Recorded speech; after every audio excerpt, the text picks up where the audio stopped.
आपने हेमंत सोरेन से इस्तीफा क्यों नहीं दिया?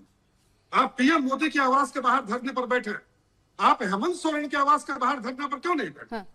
आपने झारखंड के शिक्षा मंत्री से इस्तीफा क्यों नहीं? आपने समर्थन वापस लेने की घोषणा क्यों नहीं की? तो सदन में व्यवधान पैदा कीजिएगा, देश की जनता के सामने भ्रम का वातावरण पैदा कीजिएगा, और जब खुद तराजू पर कसे जाइएगा तो भाग खड़े होइएगा और मुद्दा बदल दीजिएगा और शर्त बदल दीजिएगा।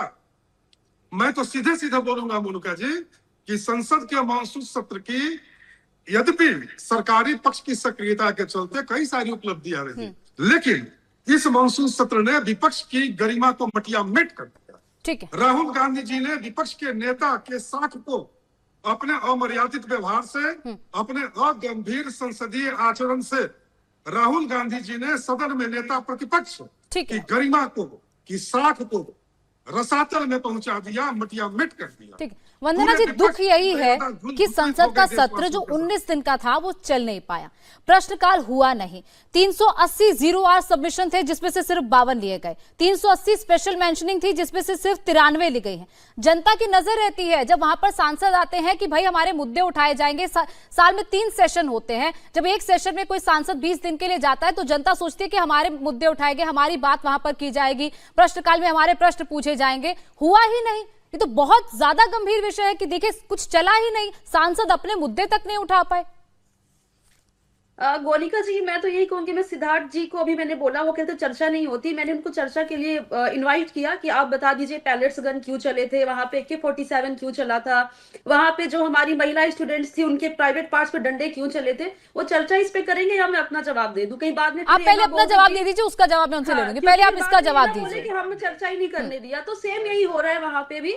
और जो इन्होंने मेरे से बात करी पंजाब की, झारखंड की, मैं इनको बता दूं कि पंजाब में कोई पेपर लीक नहीं हुआ है। पहले ये अच्छे से हाईकोर्ट का डिसीजन सुना जाए। आपको गोलिका जी मैं यही बता रही हूँ, पहले अच्छे से एक्सरसाइज कर ले। कहीं पे भी यदि कोर्ट के ऑर्डर में ये लिखा हो पेपर लीक हुआ है तो मैं मान जाऊंगी पेपर लीक हुआ है। पेपर चीटिंग का मामला था जिसमें ऑलरेडी एक्शन लिया गया था, उसके ऊपर रिक्रूटमेंट पे स्टे लगा है। तो पहले एक्सरसाइज करिए, पढ़िए। पेपर लीक जांच का विषय तो है ना, आप तो कह रहे थे कुछ है ही नहीं। हमने तो खुद बोला, आप तो कह रहे दाल काली ही नहीं है।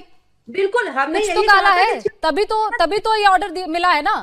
गोलिका जी, मैंने खुद कहा कि चीटिंग हुई है, जिसपे इमीडिएट बेसिस पे एक्शन लिया गया था, और उसी एक्शन पे ये खुद यूनिवर्सिटी ने ये दिया था। और इस पे कोई यदि पेपर लीक की बात करें तो कोई पेपर लीक है ही नहीं। आप दिखा दीजिए पेपर लीक है। हाई कोर्ट में आपको सरकारी वकील गया होगा कि डिफेंड नहीं कर पाए सही तरीके से, नहीं बता पाए कि देखिए सिर्फ चीटिंग थी, कोई लीक नहीं था। इसमें आप ठीक से ऑर्डर पढ़िए, नहीं तो मैं आपको दिखा देती हूँ। इसमें यूनिवर्सिटी ने क्या कहा है, उन्होंने खुद इंस्टॉल किया है और उस पे हाईकोर्ट ने कहा कि अगली डेट तक हम इस पे स्टे लगाते हैं। ये तो टेक्निकलिटीज है। स्टे तो लगा है ना, स्टे लगा है ना, कहीं कुछ तो कोर्ट को गड़बड़ लगी हुई तो स्टे लगा है ना।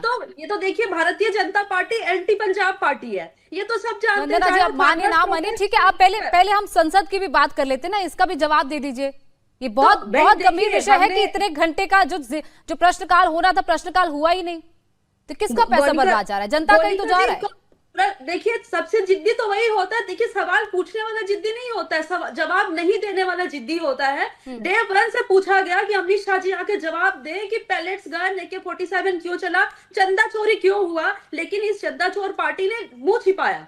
अमित शाह जी ने मुंह छिपाकर वहां से चले गए और अमित शाह जी एक दिन भी आकर नहीं बता पाए कि, और जब खत्म होने की बारी आई तब कहते हैं हमें आइए हम चर्चा करते हैं। अरे आपको तो इस देश के बच्चे भी माफ नहीं करने वाले हैं। आप तो छोड़िए संसद की बात, आप इस देश के बच्चों को जवाब नहीं दे पाए कि इतनी बर्बरता के साथ आपके आदेश पे उनकी पिटाई हुई, उनके ऊपर AK-47 आपने उनको एंटी नेशनल बना दिया और आप उनको जवाब देने के लिए तैयार नहीं होते। और आपके यहाँ पे प्रवक्ता आके कहते हैं जी वो तो काम काज में बिजी थे। अरे कौन सा काम का, जब आप देश के बच्चों को, इस देश के जेनजी को, इस देश के भविष्य को आप जवाब नहीं दे पा रहे हैं आकर, और आप कहते हैं वो काम कर रहे थे। कौन सा काम था ऐसा भाई, ये भी बता दे जरा।